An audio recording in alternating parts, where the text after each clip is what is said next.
ఈ 3 sectors cover చేస్తున్నారు. ఒప్పందం డిఫెన్స్ మీద ఏం జరగలేదు. ఓకే, ఎందుకంటే అది ఒక లాంగ్ టర్మ్ పర్స్పెక్టివ్. అది కాకుండా ఓవర్ నైట్ అయితే కాదు, అది మనం కొనుక్కుంటే ఏమైనా మళ్ళీ ప్రాబ్లం వస్తుందని ఇండియాకు కూడా చాలా బాగా తెలుసు. ఎందుకంటే ఇది మీరు చెప్పినట్లు ఈ అగ్రిమెంట్లో కూడా మనం చాలా మటుకు ఎక్కడ తీసుకొస్తాం, ఏం కొంటాం అనేది అమెరికా చూస్తూనే కూర్చున్నారు అటువైపు. ప్రపంచ పోలీసు మీరు చెప్తున్న వర్డ్ అది చాలా ఇంపార్టెంట్. సో ప్రపంచ పోలీసు పక్కన కూర్చొని చూస్తూనే ఉన్నారు ఏం చేస్తున్నాం మనం అని చెప్పేసి. సో డెఫినెట్గా ఇక్కడి నుంచి ముందుకు వెళ్తున్నాడు. ఎందుకంటే మీరు మాట్లాడినప్పుడు నేను looking at the real time things that are happening.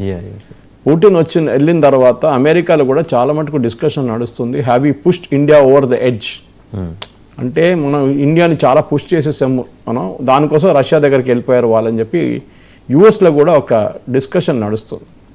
ఎందుకంటే మనం గుర్తు కూడా పెట్టుకోవాలి వాజవాన్ గారు, Trump is also in trouble. ఏదో ట్రంప్కి ప్రాబ్లం లేదు, ట్రంప్ బాగున్నాడు అంటే కాదు, Trump is also facing major issues at home. ఈ టైంలో ఇట్లాంటి ఒక డిస్కషన్ జరగడము, పుటిన్ ఇక్కడ రావడము, ఆ ఆప్టిక్స్ అమెరికాలో టెలివిజన్ ఛానల్స్ చాలా నడుస్తున్నాయి. మీరు చూసుంటారు, మొన్న ఒక ఆర్టికల్ వచ్చింది ఇక్కడ ఒక న్యూస్ పేపర్లో, అని పేరు తీసుకొని వాళ్ళది, 3 యూరోపియన్ ఎన్వాయిస్ మన దగ్గర ఉన్న సీనియర్ డిప్లొమాట్స్ ఒక లెటర్, ఒక ఆపెడ్ రాశారు, option opposite editorial page, Putin విజిట్ని క్రిటిసైజ్ చేస్తూ. దాని గురించి పెద్ద ఒక స్టోరీ నడుస్తుంది, వాళ్ళకి ఎంత డబ్బులు ఇచ్చుంటారో, వాళ్ళ ఎడిటర్ని ఒక ఫారిన్ టూర్లో తీసుకెళ్తారో. ఓపెడ్ రాశారు ఒకటి.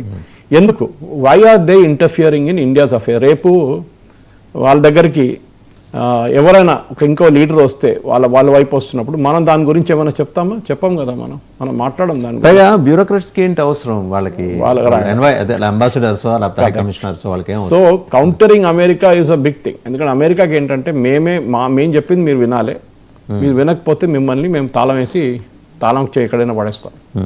అది అమెరికా ఫిలాసఫీ అన్నమాట. ఇప్పుడు పుటిన్ గారు వచ్చి ఆయుధాలు ఎందుకు సైన్ చేయలేదంటే it's on the prohibited list. మీరు ఏమైనా చేస్తే ఆయన ఇమ్మీడియట్ శాంక్షన్స్ పెట్టారు అటువైపు నుంచి.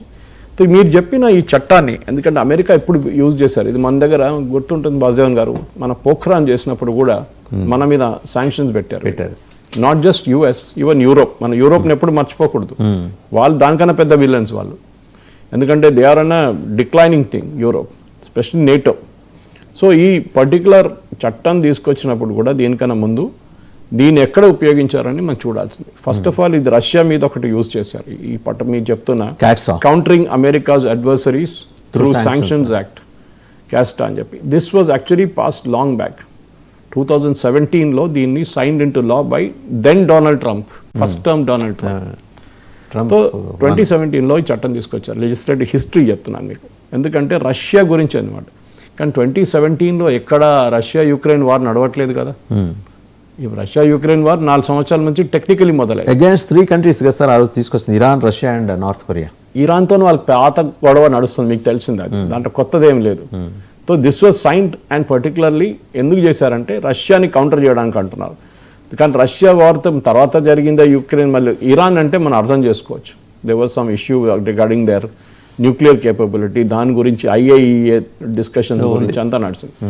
సో కాస్త requires the president to impose sanctions అనమాట. ఇట్లాంటి దేశాలు ఇట్లాంటి ప్రాబ్లం క్రియేట్ చేస్తే యూ కెన్ ఇంపోజ్ శాంక్షన్స్ అని చెప్పి అథారిటీ ప్రెసిడెంట్కి ట్రాన్స్ఫర్ చేశారు. ఇరాన్ బ్యాలిస్టిక్ మిసైల్స్ కానివ్వండి, వాళ్ళ మాస్ డిస్ట్రక్షన్ ప్రోగ్రామ్ కానివ్వండి, దాన్ని చేస్తున్నారని చెప్పి ఒక ఊహాగానం ఉండే, ఇప్పుడు కూడా ఉంది.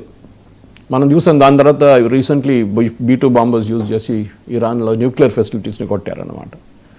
సో అది కాకుండా వాళ్ళు ఈ sale and transfer of Iran military equipment, ఇప్పుడు కూడా చూడండి అక్కడ నడుస్తున్న యుద్ధంలో, యుక్రెయిన్లో నడుస్తున్న యుద్ధంలో చాలా మటుకు డ్రోన్స్ వాడుతున్నారు. ఇరానియన్ డ్రోన్స్ వాడుతున్నారు రష్యా. సో రష్యాకి వాళ్ళు సప్లై చేస్తున్నారు, వాళ్ళకి డబ్బులు కావాలి, దే ఆర్ డెస్పరేట్. సో డెఫినెట్గా ఇది ఉంటుందన్నమాట. ఇది రష్యన్ ఇన్ఫ్లుయెన్స్ తగ్గించడానికి చేసింది, కానీ ఇది బ్యాక్ ఫైర్ అయింది చాలా మటుకు. ఎందుకంటే ఇప్పుడు చూడండి రష్యన్ ఎకానమీ చూడండి వాజవాన్ గారు, it is very powerful even now. మీరు ఇంత శాంక్షన్ పెట్టినప్పుడు, ఎందుకంటే 2 మేజర్ ట్రేడ్ డీల్స్ తీసుకుందాం మనం, Bharat Russia trade, Russia China trade. ఇది 2 మీరు చూస్తే ఈ 2 వైపు కూడా they are doing it in the local currencies. Dollar వాడట్లేదు, ఎందుకంటే Russia is out of the banking system. మీరు డాలర్ వాడి మేము LC ఓపెన్ చేసి మీకు పంపిస్తామంటే అది నడవదు. Because they been remove from Swift అని చెప్పి ఇంటర్నేషనల్ సిస్టమ్ ఒకటి ఉంది. దాన్ని తీసి బయటపడేశారు యూరోప్ యూఎస్ కలిసి అనమాట.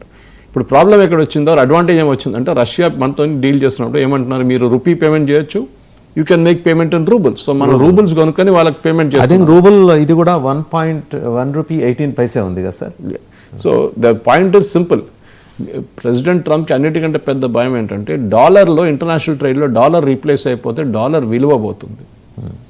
అమెరికా ముందు ఎట్లా ఉంటుందంటే మీరు ఒక డాలర్ ప్రింట్ చేసిన ఆ డాలర్ విలువ బంగారం మీ దగ్గర ఉండాలి.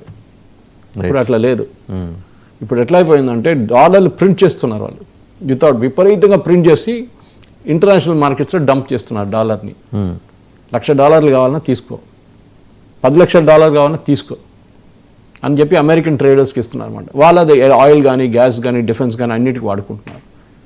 దానికి అమెరికన్ ట్రేడ్ డెఫిసిట్ కూడా చూడండి. ఇప్పుడు నెక్స్ట్ ఇయర్ అది year after that America $3 trillion debt కట్టాలి తిరిగి. వాళ్ళు తీసుకున్న అప్పు తిరిగి ఇవ్వాలి, వాళ్ళు ఇవ్వలేరు. పరిస్థితుల్లో $36 ట్రిలియన్ అప్పు ఉంది కదా సార్. అది ఆల్రెడీ ఉంది, దాంట్లో 3 కట్టాలి. ఇప్పుడు మళ్ళీ అదనంగా 3 అదనంగా కాదు, దాంట్లో ఉన్న పేమెంట్స్ ఒకటి.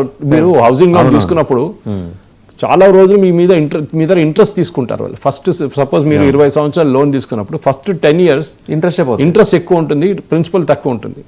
దాని తర్వాత ప్రిన్సిపల్ మొదలవుతుంది, ఇంట్రెస్ట్ తగ్గిపోతుంది. US has reach that stage now. ఇప్పుడు ట్రంప్ అయిపోయి 3 సంవత్సరాల తర్వాత ట్రంప్ ఉన్నాడు, వచ్చే ప్రెసిడెంట్ మీద పడుతుంది. అది వ్యాన్స్ ఉంటారో ఇంకెవరు ఉంటారో మనకు తెలియదు. డెమోక్రాట్ వైపు నుంచి ఎవరైనా కలుస్తారో అది కూడా తెలియదు. US is in a very very tight spot. ఇప్పుడు రష్యా మీద మీరు చేస్తున్న ఈ శాంక్షన్స్ కానివ్వండి, నార్త్ కొరియాకి అసలు దీనికి వాళ్ళకి అసలు ఏం బాధ లేదు, ఏ శాంక్షన్స్ అయినా పెట్టండి మా మీద. ఇరాన్ కూడా అంతే. Iran is also saying okay, Iranian ఏం చెప్తారు, ఆయిల్ ఎక్స్పోర్ట్ చాలా మటుకు దెబ్బతిన్నది, కానీ దే స్టిల్ సెల్లింగ్ ఆయిల్. ఎందుకంటే వాళ్ళు రూట్ చేస్తున్నారు ఆయిల్ని, థర్డ్ కంట్రీస్ పంపించి అక్కడి నుంచి అమ్ముకుంటున్నారు.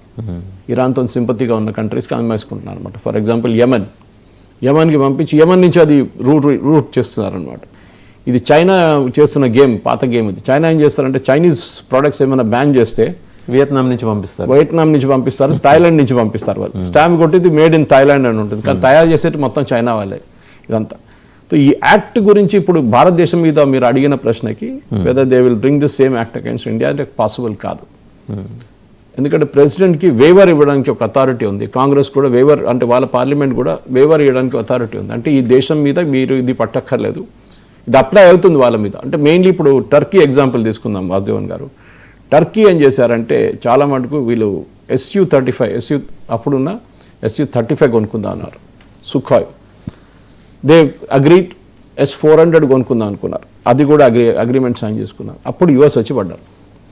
ఫస్ట్ మీరు నేటో నేషన్, మీరు రష్యా దగ్గర నుంచి ఎట్లా కొంటున్నారు, కొనకూడదు, శాంక్షన్ పెట్టబోతున్నాం అని చెప్పి. నాకు ఇది కూడా డౌట్ సార్, టర్కీ అసలు ఎట్లా వచ్చి కలిసి నాటైంది? అది పెద్ద ఒక స్టోరీ ఉంది, that's separate debate altogether. But చాలా మంది అడుగుతున్న క్వశ్చన్ ఇది, how can an Islamic nation be a part of and Europe, యూరోప్లో ఎట్లా వచ్చారు వీళ్ళని చెప్పేసి.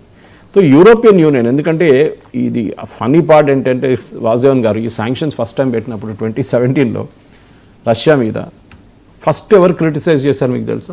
ఇది చాలా రాంగ్ ప్రొసీజర్, చేయకూడదు, ఈ శాంక్షన్ తీసేసేయాలని చెప్పి యూరోపియన్ యూనియన్, యాంజెలా మర్కెల్ వీళ్ళందరూ ప్రొటెస్ట్ చేశారు.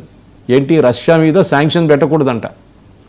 ఎందుకు, వీళ్ళకి వచ్చే గ్యాస్ సప్లై రష్యా నుంచి వస్తుంది, మొత్తం అక్కడి నుంచి వస్తుంది కదా. సో గ్యాస్ ఆపేస్తే వీళ్ళు అవుట్ అయిపోతారు వీళ్ళు కంప్లీట్గా. ఇప్పుడు కూడా they buying Russian gas without any issue. అదే జయశంకర్ గారు చెప్పారండి ఒకరు, you by in 1 morning what V by in 1 month.